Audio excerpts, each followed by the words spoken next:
नमस्कार दोस्तों। आज मैं एक योद्धा की गाथा लेके आपके सामने प्रस्तुत हूँ। आज हम ऐसे महाभारत योद्धा के बारे में बात करने वाले हैं जो महाभारत वर्ष में शक्तिशाली योद्धा में से एक था। उसे सर्वश्रेष्ठ योद्धा भी माना जाता है। उसका नाम है सूर्यपुत्र कुंती पुत्र कर्ण। आज हम जानते हैं कौन था कर्ण और वो कितना शक्तिशाली था। तो दोस्तों, जन्म से लेकर आज तक का उसका जीवन कैसा था उसके बारे में बात करते हैं। कर्ण के जन्म के पहले की बात, जब कुंती के राज्य में कोई ब्राह्मण आते तब वो उनकी अच्छी से सेवा करती थी। एक दिन दुर्वास ऋषि राज्य में आए। कुंती के सेवा से प्रसन्न होकर दुर्वास ऋषि ने कुंती को जीवन में एक बार किसी भी देव देवताओं को आवाहन करने का मंत्र दिया।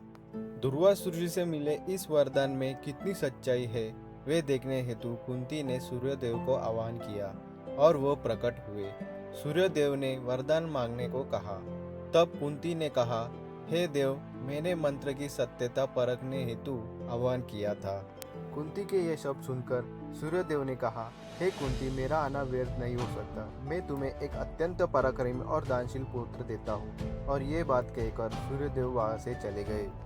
कुंती को कुछ समय पश्चात एक दिव्य पुत्र की प्राप्ति हुई, पर कुमारी अवस्था में पुत्र का जन्म होने के कारण वो दुखी हुई। बहुत विचार करके न चाहते हुए उस माँ ने पुत्र को अच्छे भविष्य के लिए उसको एक पिटारे में रखकर गंगा में भगवान से प्रार्थना करके बहा दिया। वो पिटारी आगे बहते हुए सूत अधिरथ और उसकी पत्नी राधेय को दिखाई दी। उस पुत्र के चमकते कुंडल देखकर उसका नाम कर्ण रखा। उसका लालन पालन उन्होंने ही किया। आज भी कर्ण को सूत पुत्र और राधेय कर्ण के नाम से जाना जाता है। जब कर्ण शिक्षा लेने हेतु हस्तिनापुर गए तो उनके गुरु द्रोण ही थे, जो हस्तिनापुर में सभी कौरव और पांडवों को अस्त्र और शस्त्र की शिक्षा देते थे। उसमें अर्जुन उनका सर्वाधिक प्रिय शिष्य था। शिक्षा खत्म होने के बाद गुरु द्रोणाचार्य ने एक प्रतियोगिता रखी थी। अपने शिष्यों में कौन सर्वश्रेष्ठ योद्धा है यह इसमें समझने वाला था और प्रतियोगिता वो शिष्य जीतने वाला था। सभी शिष्यों में अर्जुन के उपरांत कर्ण ही ऐसा शिष्य था जो अर्जुन से भी अधिक श्रेष्ठ दिखा। पर गुरु द्रोण के प्रिय शिष्य और प्रेम के कारण उन्हें कर्ण की कुशलता नहीं दिखी और अर्जुन को सर्वश्रेष्ठ घोषित कर दिया। तभी पितामह भीष्म कर्ण के पक्ष में बोलते, तब तक समय निकल चुका था। कर्ण को दुर्योधन ने उसका पराक्रम देख के उसको अंग राज्य का राजा बनाया। बाद में कर्ण और दुर्योधन बहुत अच्छे मित्र बने और तभी से कर्ण को अंगराज कर्ण के नाम से भी जाना जाता था। कुछ साल बाद कर्ण ने पूरे भारतवर्ष में अपने दिग्विजय का झंडा लहराया। उसके पराक्रम के आगे सारे योद्धाओं ने हाथ टेक दिए। कर्ण सारे जीते हुए अखंड हीरे, मोती, स्वर्ण और कीमती चीजें अपनी प्रजा में बांट देते। वो किसी भी असहाय आदमी को खाली हाथ कभी नहीं जाने देते, इसलिए उसको दानवीर कर्ण से भी जाना जाता है। एक दिन अपने पुत्र की चिंता में इंद्र ब्राह्मण वेश में कर्ण के पास जाकर कवच कुंडल दान में मांगने के लिए गए।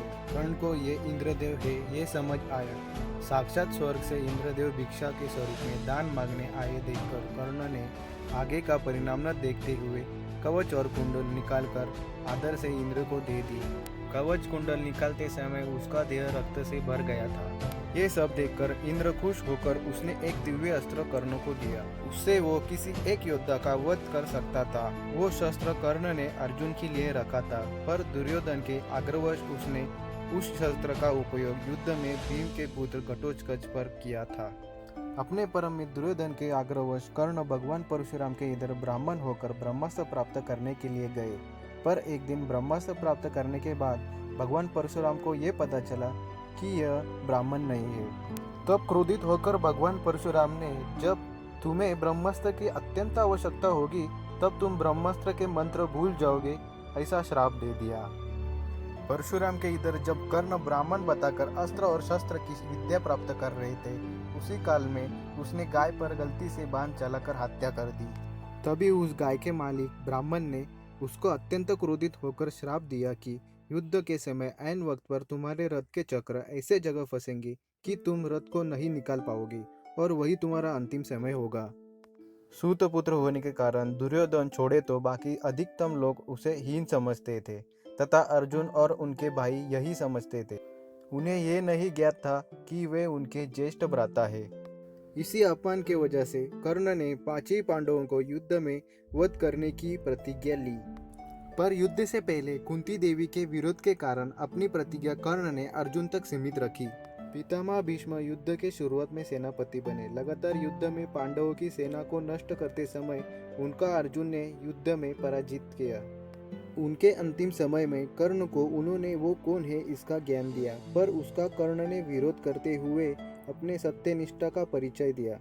द्रोणाचार्य के वध के उपरांत कर्ण सेनापति बने। कर्ण ने भीम जैसे योद्धा को युद्ध में हराया, पर माता कुंती के वचन में बनने के कारण छोड़ दिया। वैसे ही युधिष्ठिर को भी हराया। कर्ण ने पांडव की आधी सेना को नष्ट कर दिया था।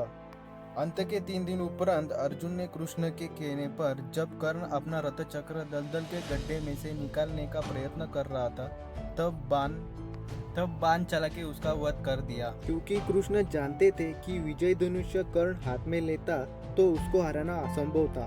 कर्ण के आत्मकथा में उसके आदर्शों का दर्शन होता है। जब युद्ध टाला नहीं जा सकता ये बात कुंती को समझ आती है, तब वो कर्ण को अपने भाइयों के पास से लड़ने का आग्रह करती है।